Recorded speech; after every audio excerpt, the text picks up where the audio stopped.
It is time I do my work. It is time I did my work. ഈ രണ്ട് സെൻറ്റൻസിൽ ഏതാണ് correct? ആദ്യത്തെ സെൻറ്റൻസാണ് correct എന്ന് തോന്നുന്നുണ്ടോ? പലർക്കും അങ്ങനെ തോന്നാം. പക്ഷേ ഇതിൽ ഈ രണ്ട് സെൻറ്റൻസിൽ രണ്ടാമത് പറഞ്ഞ sentence it is time I did my work എന്നതാണ് കറക്റ്റായ സെൻറ്റൻസ്. ആദ്യത്തെ സെൻറ്റൻസിൽ ഐ കഴിഞ്ഞിട്ട് ഉപയോഗിച്ചിരിക്കുന്നത് ഡു ആണ്. സെക്കൻഡ് സെൻറ്റൻസിൽ ഡിഡ് അതിൻ്റെ പാസ്റ്റ് ടെൻസാണ് ഉപയോഗിച്ചിരിക്കുന്നത്. രണ്ടാമത് പറഞ്ഞ സെൻറ്റൻസ് അതാണ് കറക്റ്റായ ഒരു നാച്ചുറൽ വേയിലുള്ള സെൻറ്റൻസ്. എന്തുകൊണ്ടാണ് ആ ഒരു സെൻറ്റൻസ് കറക്റ്റ് ആവുന്നത്, മറ്റേ സെൻറ്റൻസ് റോങ് ആകുന്നതും? It is time I did my work. It is time എന്ന് കഴിഞ്ഞിട്ട് സബ്ജക്റ്റാണ് ഉപയോഗിക്കുന്നതെങ്കിൽ പിന്നീട് ഉപയോഗിക്കുന്നത് പാസ്റ്റ് ടെൻസ് വേർബ് ആയിരിക്കണം. ഇറ്റ് ഈസ് ടൈം കഴിഞ്ഞിട്ട് ഐ എന്ന സബ്ജക്റ്റ് അല്ലേ ഉപയോഗിച്ചത്. അപ്പോൾ it is time I did my work. It is time he did his work. It is time they did their work. It is time we did our work. അപ്പോൾ I, you, we, ദേ അങ്ങനെയുള്ള സബ്ജക്റ്റുകളൊക്കെയാണ് വരുന്നതെങ്കിൽ ഉപയോഗിക്കേണ്ടത് ഒരു വേർബിൻ്റെ past tense തന്നെയാണ്. It is time plus subject plus past tense form of the വേർബാണ് ഉപയോഗിക്കേണ്ടത്.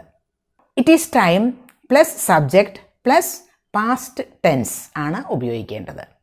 സബ്ജക്റ്റാണ് ഉപയോഗിക്കുന്നതെങ്കിൽ പാസ്റ്റ് ടെൻസ് തന്നെ ഉപയോഗിക്കണം. അത് നമ്മൾ മീൻ ചെയ്യുന്നത്, നമ്മൾ അർത്ഥമാക്കുന്നത് ഒരു പ്രസൻറ്റ് ടെൻസിലെ കാര്യമാണെങ്കിലും ഫ്യൂച്ചർ ടെൻസിലെ കാര്യമാണെങ്കിലും ഒക്കെ പാസ്റ്റ് ടെൻസ് വേർബ് തന്നെയാണ് ഉപയോഗിക്കേണ്ടത്. It is time I went. It is time she left. It is time he wrote. It is time they finished their work. It is time I did my work.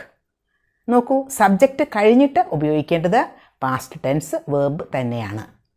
Subject നമുക്ക് ഏത് വേണമെങ്കിലും മാറ്റി മാറ്റി പറഞ്ഞാലും ആ ഒരു സ്ട്രക്ചറിന് വ്യത്യാസം വരുന്നില്ല.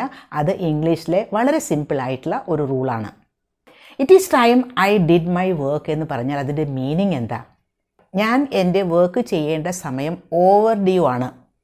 അത് ചെയ്ത് കഴിയേണ്ട സമയമായി. The action is over due. It should have happened already. അതായത് ഇതിനു മുൻപേ അത് കഴിഞ്ഞിരിക്കേണ്ടതായിരുന്നു, ചെയ്യേണ്ടതായിരുന്നു, പക്ഷേ അത് ചെയ്തിട്ടില്ല. അപ്പോൾ അത് ഓവർ ഡ്യൂ ആണ്. I should do it now എന്നാണ് അതിൻ്റെ meaning. It is time I did my work എന്ന് പറഞ്ഞാൽ I should do it now. I should do the work now. It's already late. It is time we went home. It is time we went home. We go home അല്ല, we went home. We should go home now. It's already late എന്നാണ് അതിൻ്റെ meaning. ഇപ്പോൾ തന്നെ നമുക്ക് വീട്ടിൽ പോകണം, അത് over due ആയിരിക്കുകയാണ്, ആ ഒരു സമയം അതിക്രമിച്ചു കഴിഞ്ഞു. It is time we went home എന്നാണ് പറയേണ്ടത്. It is time we go home എന്ന് പറഞ്ഞാൽ അത് റോങ് ആണ്. It is time they started revising. It is time they started revising.